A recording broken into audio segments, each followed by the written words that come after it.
Wagner, o tema que a gente traz agora, né, a nossa próxima atividade, a gente já falou sobre ela ontem. Aliás, a gente trouxe a primeira parte do workshop, né, do nosso núcleo de conservação dos recursos hídricos.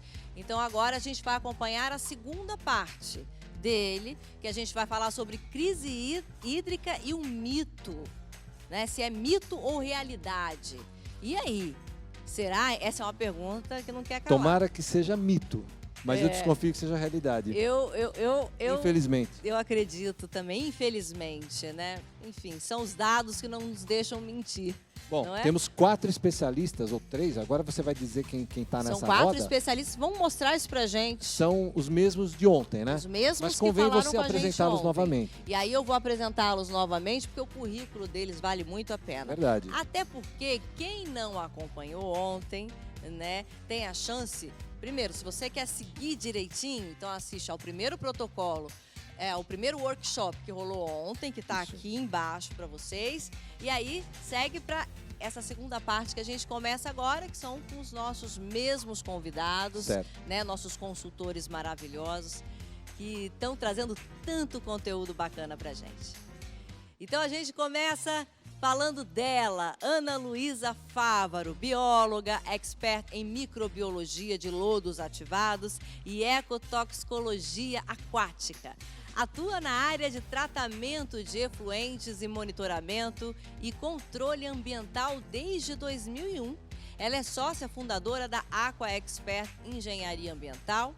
E aí também tem o Eduardo Pacheco, que também estava com a gente ontem, engenheiro sanitarista pela Escola de Engenharia Mauá, turma de 1987. Ele trabalhou na área técnica de algumas empresas, como Equipamentos Vilares, Degremont, essa palavra eu sempre erro. Degremont, eu desconfio que seja Degremont. Suez, Hidrogesp, atual Opersan, GE Water, Suez e Nauco, Grupo Ecolab.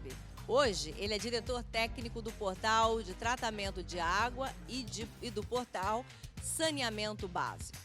E seguimos agora com o João Carlos Rosa, ele é engenheiro sanitarista formado pela Escola de Engenharia Mauá. Em 1987, ele também é sócio fundador da Aqua Expert, empresa que utiliza o conceito de biologia mais engenharia igual a solução integrada no tratamento biológico de esgoto de grandes indústrias de papel, celulose, alimentos e bebidas. Ele atuou em concessões municipais de saneamento, realizando estudos técnicos de viabilidade, implantações e gerenciamento. E o Marcelo Bueno, que é graduado em Engenharia Mecânica pela Universidade de Santa Cecília e pós-graduado em Gestão Ambiental pela FEI. Ele tem atuação no mercado desenvolvida nas áreas técnicas e comerciais de empresas multinacionais e desde 2012 atua como gerente regional da Toray para o mercado da América do Sul. Ele também é diretor para o Brasil da Aladir, Associação Latino-Americana de Dessalinização e Reuso. Como eu disse, era importante reapresentá-los, claro, né? Porque são currículos aí de peso e que demonstram o tamanho dessas feras, né? O tamanho do conhecimento deles. E cada um especializado num trecho numa área do específica, problema, né? Exato. Muito legal. Então, vamos à segunda parte desse workshop. Mito ou verdade, Wagner? Tomara que seja mito, mas eu desconfio que seja verdade, Bruna. Vamos lá, vamos ver. Vamos embora. Olá, estamos de volta para continuar a nossa discussão sobre a crise hídrica. Então, no dia de ontem, o Pacheco terminou, né, a nossa apresentação aqui, a nossa discussão, falando principalmente sobre as questões da bacia hidrográfica, né, daqui de São Paulo, sobre a questão da distribuição da água, e a gente quer dar continuidade a este assunto hoje. Marcelo, queria que você complementasse, então, tudo isso que o Pacheco falou e sobre essa questão da distribuição. O que você tem a acrescentar, né, sobre isso nessa discussão? Sim. Bom, em relação às apresentações tanto do João quanto do Pacheco foram muito esclarecedoras, mas ainda assim algumas pessoas, como o João comentou no início da apresentação, pode desconfiar que a crise hídrica não existe, né? fake news, né? Não, na verdade o que acontece é que a escassez, existem várias formas de escassez e praticamente todos os países do mundo estão sobre algum tipo de escassez. Ou absoluta, como por exemplo os países do norte da África, ali do Oriente Médio, onde realmente não tem disponibilidade de água doce, e a escassez relativa, onde a maioria dos países sofre com esse tipo de situação, que a gente viu ontem na explanação do João e do Pacheco, por exemplo, o caso mais específico de São Paulo, né, onde o Brasil detém 12% da água doce do mundo, então teoricamente a gente não tem problema de escassez de água, mas quando a gente vai um pouquinho mais no detalhe, a gente percebe que a disponibilidade de água no norte está muito longe dos centros consumidores, por exemplo, do Sudeste ou mesmo o Nordeste. Então, o que acontece? Esse fenômeno acontece também, por exemplo, nos Estados Unidos, onde você tem deslocamento de água para atender, por exemplo, a Califórnia, que também, como São Paulo, é um grande centro agrícola dos Estados Unidos, apesar de não ter água, justamente vindo água de longe. A China acontece a mesma coisa, existem adutoras gigantescas levando água do sul para o norte consumidor. Então a gente tem que ter essa noção, né? O fato de um país deter água não significa que ele não está sob estresse hídrico ou escassez hídrica. E aí, complementando o comentário ou a apresentação de ontem, de sempre estar buscando água cada vez mais longe para atender as bacias com maior demanda populacional, a gente começa a criar um outro problema, que é o quê? A gente traz a água de longe, só que continua com uma geração de esgoto local. E aquele esgoto vai aumentando em termos de volume, né, porque não tem para onde jogar o esgoto, né, a gente acaba tratando localmente, mas a gente sabe que a realidade, o tratamento do esgoto é muito ruim, muito mal feito em termos de demanda, né, só focando remoção de orgânicos, e a gente cria essa dificuldade, né, de mais efluente, mais esgoto sendo gerado e, consequentemente, contaminando as mesmas fontes que a gente usa para consumo de água. Então, isso demonstra que, além de sim, estamos sob uma escassez hídrica, a gente também tem um modelo de consumo, geração de água e efluentes que não é sustentável.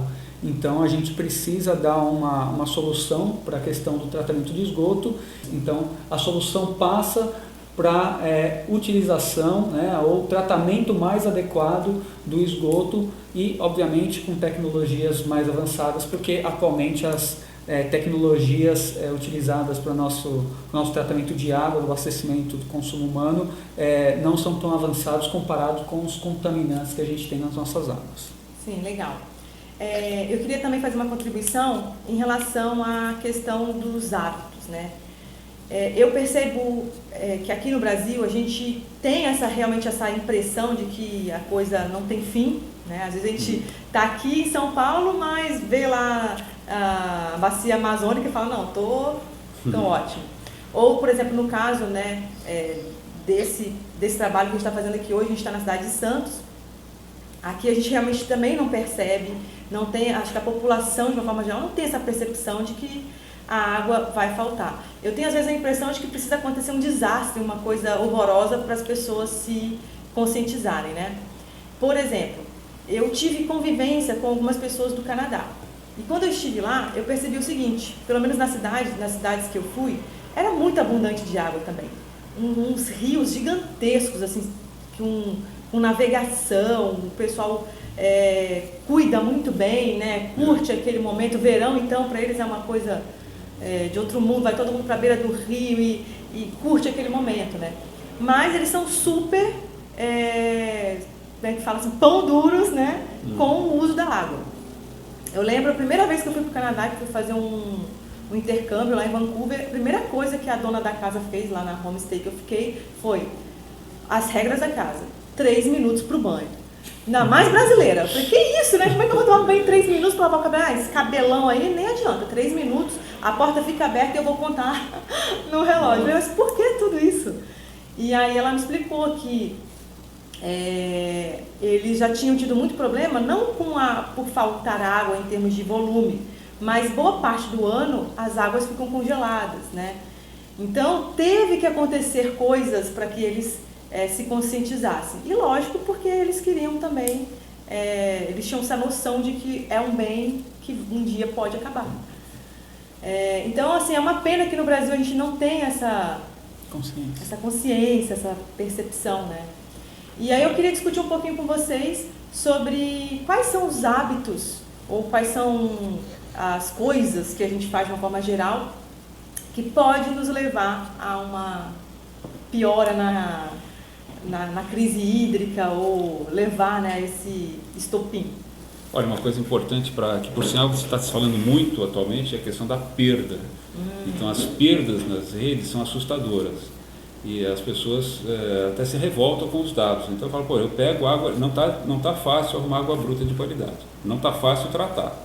Aí depois eu perco na rede assim, quantidades absurdas. Por exemplo, em São Paulo fala assim 35% de perda física, não é só a perda, tem a perda financeira também, que é o pessoal que não paga, né?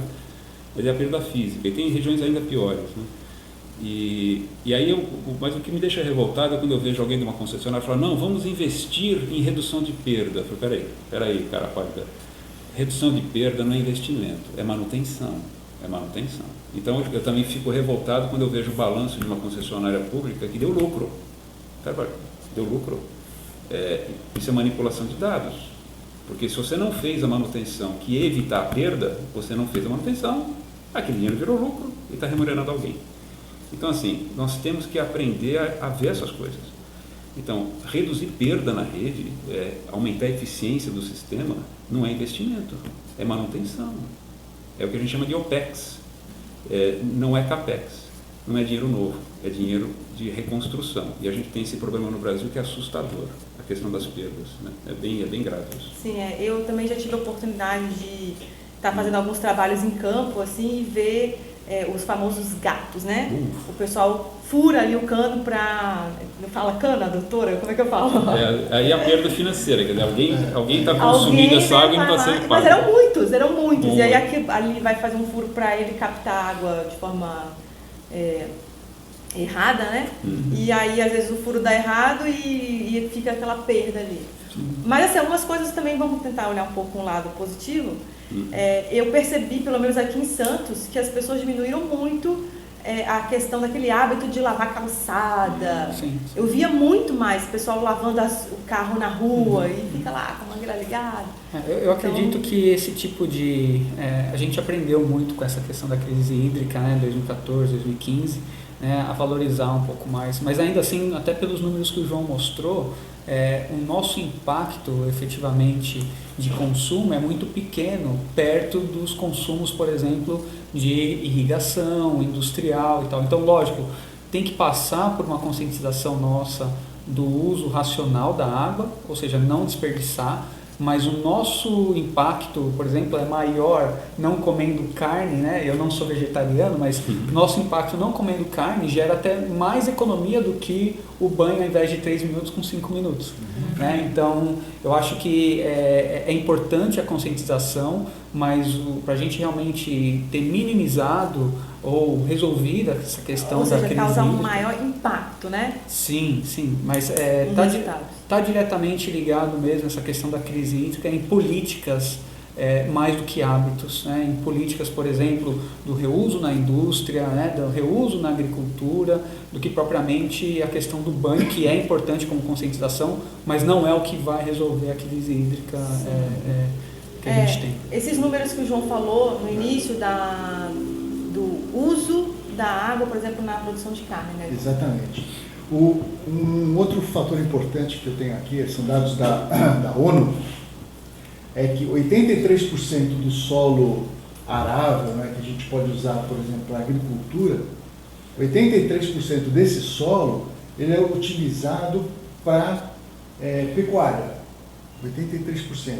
E dessa área toda, desses 83%, somente 18% se transforma em caloria para a humanidade. Nossa. Quer dizer, aí você já vê um desbalanceamento muito grande. Você tem uma área muito grande para fornecer pouca energia para as pessoas sobreviverem, né?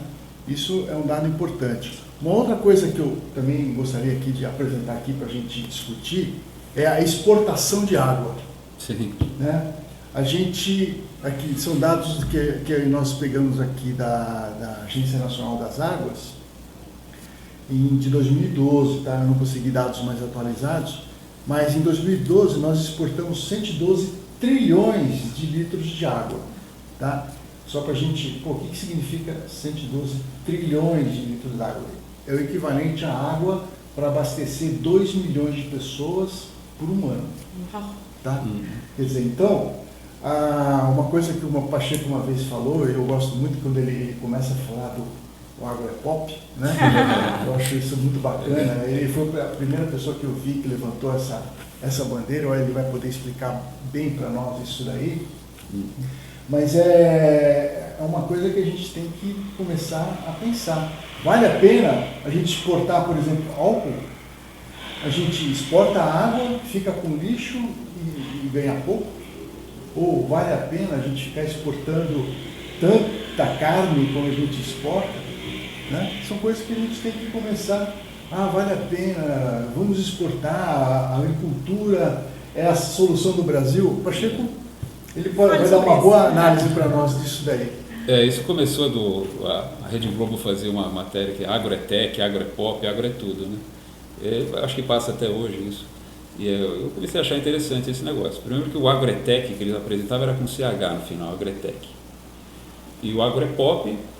Agora, o agro não é tudo, né? Então, se a gente pega, por exemplo, no PIB do Brasil, que são 6,6 trilhão de reais, o agronegócio, a pecuária, responde por 20% ainda. Então, não é tudo. Então, agro não é tudo. E assim, como você falou, se eu tivesse que escolher, eu ia querer ter na nossa matriz de geração de riqueza coisas menos impactantes. Então, por exemplo, outro exemplo, tem uma fábrica da Motorola aqui perto de Jundiaí, que tem 5 mil funcionários. Se você vai numa usina de açúcar, em geral tem 200. Então, assim, quem está gerando mais riqueza? Se você pegar o salário médio desse cara que está trabalhando na Motorola, infinitamente maior do que o pessoal que está trabalhando no agronegócio. Então, assim, o agronegócio é impactante, gera pouco recurso no PIB e gera menos riqueza para as pessoas, por incrível que pareça. Então ele é necessário para quem? Para o resto do mundo. Então o resto do mundo vê a gente como um país de commodity. Então a gente tem para mim nem é o mais grave, ainda nem é isso, é a mineração. A mineração não tem nada mais impactante do que a mineração, haja visto os acidentes que a gente viu aí do Brumadinho. Aliás, parênteses, o único setor produtivo que armazena resíduo líquido é a mineração. Todo mundo que tem uma estação de tratamento de efluente trata o efluente, gera um resíduo líquido e ele desidrata, ele vira um resíduo sólido, menos a mineração, bárbaro. Aí você coloca numa represa, ela cai e mata 200 pessoas, ou como foi no caso do Rio Doce, arrebenta o Rio Doce. Bom, parênteses, mineração é a coisa mais impactante que existe.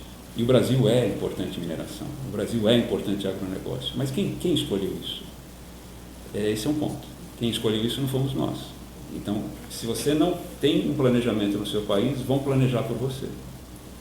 Então, o mundo, porque a gente tem pouca gente aqui, são 200 milhões de habitantes, numa área muito grande. A China tem 1,6 bilhão, numa área quase igual. Então, estão escolhendo por nós. Se a gente encaixa essa solução, tá bom, vamos ser assim, mas isso tem um custo. Então, assim, eu planto mais, eu consumo mais água. Quando você fala exportar água, é que eu estou exportando um melão é água. Melancia é água, são frutas que a gente exporta, é água. Tudo bem, eu tenho uma reposição e tal, mas a gente está ficando com ônus, por exemplo, na mineração, um acidente como esse.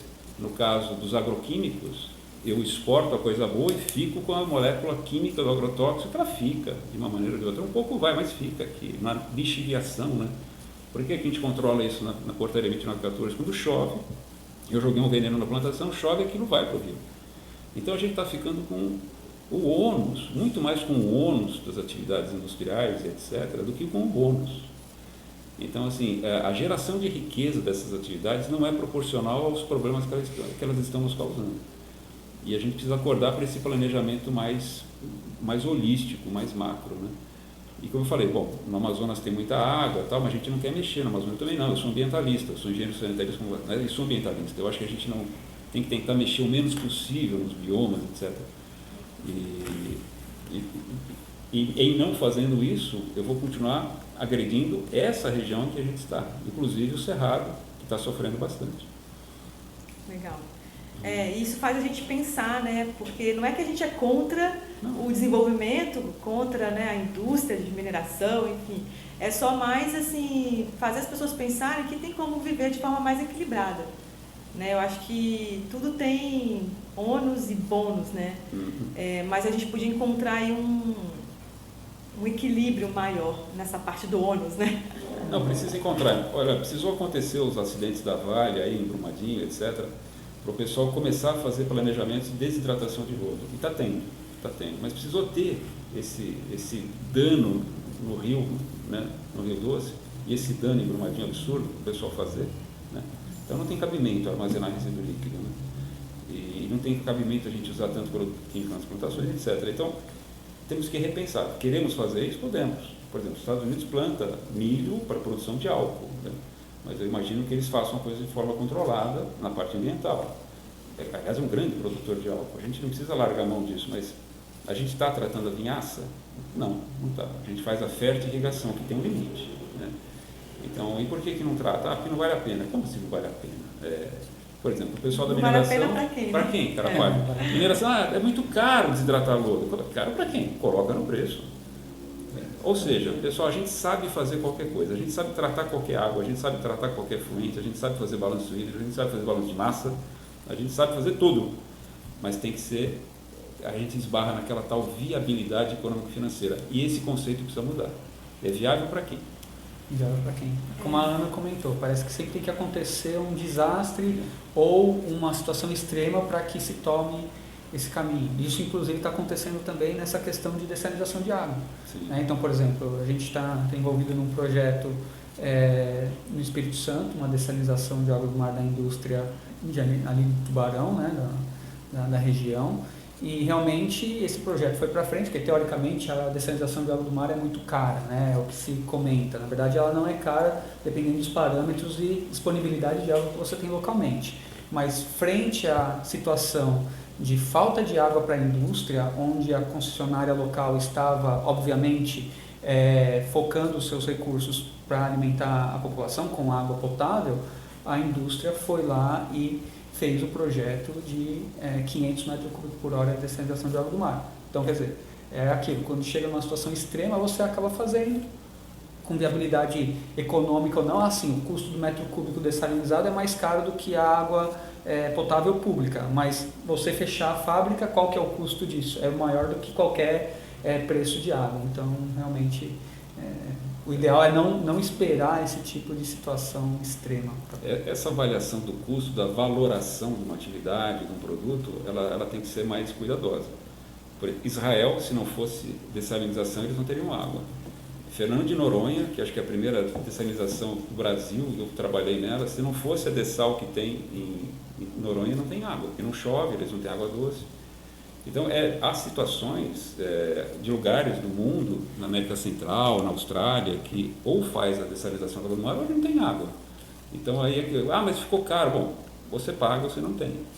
Essa questão da valoração é interessante. Vou dar um capítulo que é real. Eu tenho um amigão, que é da faculdade nossa, que mora na região de Salto, num condomínio. Na crise hídrica, aquela região de Salto e Itu sofreu muito. Eles realmente ficaram sem água. Mas ele está bem de vida num condomínio de alto luxo.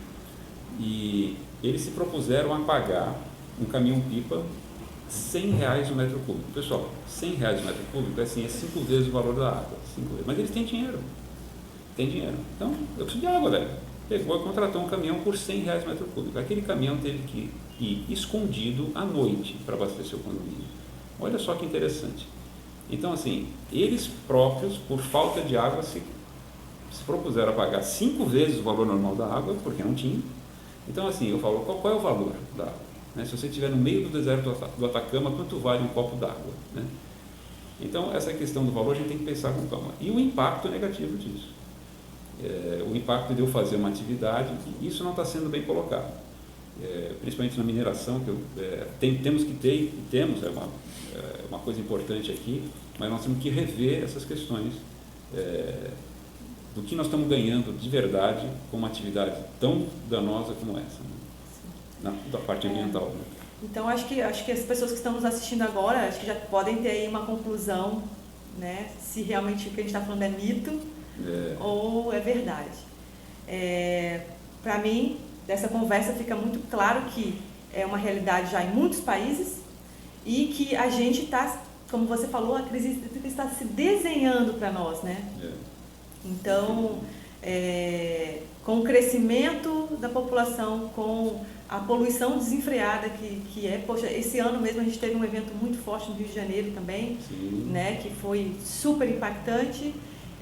Acharam que era geosmina, mas depois no final viram que na verdade era esgoto bruto que estava contaminando. Então os cariocas estavam bebendo cocô. Literalmente. E poxa, isso eu acho que é o mínimo que um país pode dar para a população, dignidade, né? Ter uma água limpa. Como que chega nesse ponto, né? Então chega nesse ponto porque a população acho que está com o olho vendado, não quer ver, não quer perceber. O que a Ana está falando é super importante, porque a gente está fazendo reuso de esgoto para fins potáveis de forma não controlada já, tanto no Rio quanto em São Paulo. Então, assim, se eu tenho um manancial desse jeito e eu pego essa água, passo numa ETA, eu estou fazendo reuso, porque aqui tem esgoto. Esgoto dos mais graves possíveis. No Rio é a mesma coisa. Então, já que a gente está fazendo esse reuso de esgoto não controlado, eu sou tremendamente favorável a fazer o reuso controlado.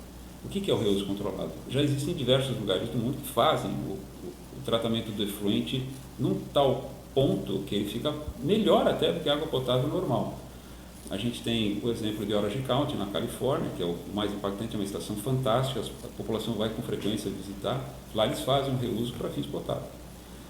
A gente tem um projeto em São Paulo que chama Aquapolo, que é um exemplo fantástico disso. Não é para fins potáveis, mas a água que sai dessa planta, ela está melhor do que a água potável em termos de quantidade de sais, etc. O que é o Aquapolo? Uma das estações da Sabesp em São Paulo chama ET-ABC, na fronteira de São Paulo com São Caetano. É uma estação de esgoto da Sabesp. Então ela normalmente trata o esgoto e joga na calha do Tietê, que vai para o interior do estado, um esgoto tratado, de acordo com os padrões legais. A 18 quilômetros dali tem o polo petroquímico de Capuava, com várias indústrias petroquímicas, que consumiam água potável. É a crise pela água, a competição pela água. Então eu estou mandando água potável para um polo petroquímico, nada contra, se estivesse sobrando. E agora não. Esse projeto foi feita uma planta, um tratamento complementar ao sistema que está lá, que deixa a água num padrão muito bom, suficiente para o polo petroquímico usar. Muito bom mesmo, porque tem uma outra filtração, tem uma osmose reversa. E aí manda-se quase, se não me engano, 1.000 metros cúbicos por hora, essa é a capacidade, que pode crescer. Não, 1.000 metros cúbicos por hora não chega a tanto, mas é uma vazão significativa e pode crescer, né, desde que haja o consumo, e chega para o polo petroquímico com muito pouca amônia, com salinidade muito baixa. E ela é um exemplo, aquela água, ela está no padrão potável, até melhor. Existe, lógico, uma reação sobre isso, mas em 2014, na crise, fizemos um evento técnico sobre reuso de água potável e, tecnicamente, a gente consegue alcançar isso. E é melhor, né, porque eu estou usando técnicas adequadas, do que fazer o reuso não controlado, que é o que o pessoal faz lá no Guandu, né, que pega aquela água bruta horrível, e que é o que a gente faz aqui em São Paulo também. Agora a gente tem que lembrar que esse projeto ficou viável por causa da poluição do Tamanduateí, né, do rio. Sim. Que até então eles captavam água do rio, que passa bem na cidade de Mauá, ali, faziam uma captação, mas a quantidade de água, a disponibilidade foi caindo, a qualidade foi piorando, a ponto de pensarem em desativar o polo, né? Daí qual que seria a solução? Foi justamente esse projeto aí que ele comentou aí, de reusar o efluente de uma ET, que está mais ou menos, sei lá, uns 20 quilômetros de distância. Exato. E esse aquapolo ele pode ser replicado em várias estações, inclusive para fins potáveis. Por exemplo, é muito mais caro dessalinizar a água do que fazer o reuso do esgoto. Quando começou a crise hídrica foi interessante, porque o pessoal falou, não, vamos fazer uma dessalinização em Santos e manda para São Paulo. Faz sentido. Assim, água do mar a gente sabe tratar. O Marcelo aqui é especialista em sistemas de membrana, mas eu teria um consumo de energia bastante alto, a pressão das bombas é na faixa de 50, 60 quilos, né, de pressão, depois eu teria que subir a serra. Né, então eu teria um gasto de energia bastante grande para a produção da água e mais o gasto de energia para mandar para São Paulo. Então, na hora que você coloca tudo isso numa equação, eu não tenho dúvida que fica mais barato eu fazer o reuso potável em São Paulo mesmo, com as estações que eu tenho lá. Mas, enfim, tudo isso, o importante é que, tecnicamente, a gente tem a solução para tudo. A gente precisa fazer isso entrar numa equação, mas a avaliação disso é importante. Então, assim, a gente tem que saber entender o que é caro, o que é barato e quais são os bônus e ônus de cada solução. Inclusive, quando o Pacheco comentou esse termo de valor, eu trabalhei uma época com o pessoal lá do Aquapolo e eu vivi essa situação porque eu ajudava a vender água de reuso, né? Daí o que acontecia? O pessoal via qual o valor da água de reuso e qual o valor da água potável. A água de reuso ficava mais cara na época, não sei hoje, mas ficava mais cara do que a água potável. Mas na época já estava começando a competição entre indústria e população, quem ia consumir água. Quer dizer, então a gente começa a ver a falta de política, né? Sim. A falta de política. Se você fizesse a água industrial um valor onde o reuso fosse justificável, você utilizaria então água de reuso. Eu lembro que na ocasião eles geravam mais água de reuso do que vendiam. Esse ficava assim, chegava a ser ofensivo. Você vê que ele tratava a água de reuso e jogava fora, porque não tinha para quem vender. É um absurdo por conta da política inadequada da gestão do recurso hídrico. Por falar em política, né? Esse é o ano que a gente também já tomar algumas decisões. Então, ver o que os nossos candidatos estão falando sobre saneamento, né? Pensando em políticas aí que visem melhorar o meio ambiente. Aliás, é importante, porque é uma eleição municipal, a gente vai escolher prefeito e vereador. Porém, mas isso é uma questão...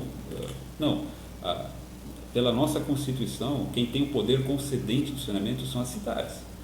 Então, é a cidade que tem. Ela pode até delegar essa concessão para uma Sabesp, que é uma companhia do Estado, ela pode fazer a sua própria autarquia, né?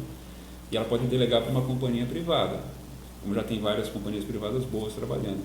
Mas é uma questão municipal, é uma questão, por exemplo, se um dado município quiser entregar a concessão dele, por exemplo, a Sanasa, que é uma excelente companhia lá em Campinas, se ela quiser entregar a concessão, ela tem que passar uma legislação na Câmara Municipal, quer dizer, então é super importante a gente escolher bem prefeito e vereadores até para essas questões de saneamento. Que ninguém discute, né, Pacheco? Que ninguém discute. Que ninguém discute. Parece que todo mundo só pensa em segurança, pensa em transporte e esquece que você tem que tomar banho, você tem que beber água, né?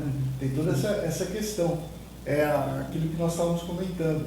Ninguém sente esse problema ainda, né? E agora com esse novo marco de saneamento, essa política de concessão, ela se transformou mais transparente, mais simples, né, Pacheco? Eu acho que melhorou muito, porque assim, eu pessoalmente não sou favorável a privatizar tudo, não é essa a solução, eu sou favorável à concorrência. Então foi muito curioso o que está acontecendo, teve agora há pouco tempo a concorrência na região metropolitana de Alagoas, e a Sabesp foi participar, ela montou um consórcio para participar, não ganhou, mas ela participou. Então assim, se você tem uma companhia do Estado que é competente, deixa ela participar. O que mudou no marco regulatório vamos fazer a competição. Então, assim, você não vai ficar segurando essa concessão ad eterno. Você vai ter que mostrar que você é bom. Tudo bem. Então, a Sanasa, eu sou fã da Sanasa, eu conheço muita gente lá de Campinas. Os caras trabalham super bem. Então, ela tem condição de ganhar outras concessões. Não tem problema. Mas tem que competir, né? Como é a vida real, a vida real das empresas, a gente compete, né? Então, isso está sendo positivo demais, porque mexeu com os brios das pessoas, das concessionárias. Positivo. O cara fala, não, peraí, eu sou de empresa pública, mas eu trabalho bem. Pô, então mostra. Agora, inclusive, por esse marco, eles têm que mostrar qualidade em 4 anos. Sim. Não é, eu sou bom. Não, você tem que provar, não basta falar. Você tem que provar que você é competente, que a sua água está melhor, você está gastando menos para gerar o produto, né? Quer dizer, então isso é importante. E tem muita gente boa nas companhias estaduais. A Sabesp tem muita gente boa, todas elas têm, principalmente o pessoal técnico, né? Então o pessoal tem que sair da zona de conforto e mostrar que trabalha bem. Lembrando também, como você comentou, João, o pessoal está preocupado em segurança, transporte, Mas saneamento é saúde, né? Quando você investe e tem um sistema eficiente de saneamento, também de esgoto na cidade, os níveis de contaminação, doença e demanda hospitalar diminui também. Então, bastante. Legal, meninos. Temos que encerrar esse segundo bloco nosso, né? Daqui a pouco a gente vai dar continuidade ao nosso assunto. Então, vocês que estão com a gente até agora, espero que continuem amanhã, porque essa discussão aqui ainda vai longe. No próximo bloco, que vai ser, né, apresentado amanhã, a gente vai falar somente sobre soluções. Então, existe uma crise hídrica, ficou muito claro aqui, talvez no Brasil ainda não naquele nível desesperador, mas a gente está vendo que com os nossos novos hábitos de consumo, com esse agropop, agrotech, agro é tudo, existe aí uma infinidade de fontes que nos levam a crer que a gente está realmente chegando muito próximo de uma crise e a gente quer evitar isso. Então amanhã nós vamos justamente mostrar para vocês todas as soluções viáveis e até mesmo assim que ainda estão no papel, né? Enfim, nós vamos discutir todos esses assuntos. Espero vocês amanhã e até lá.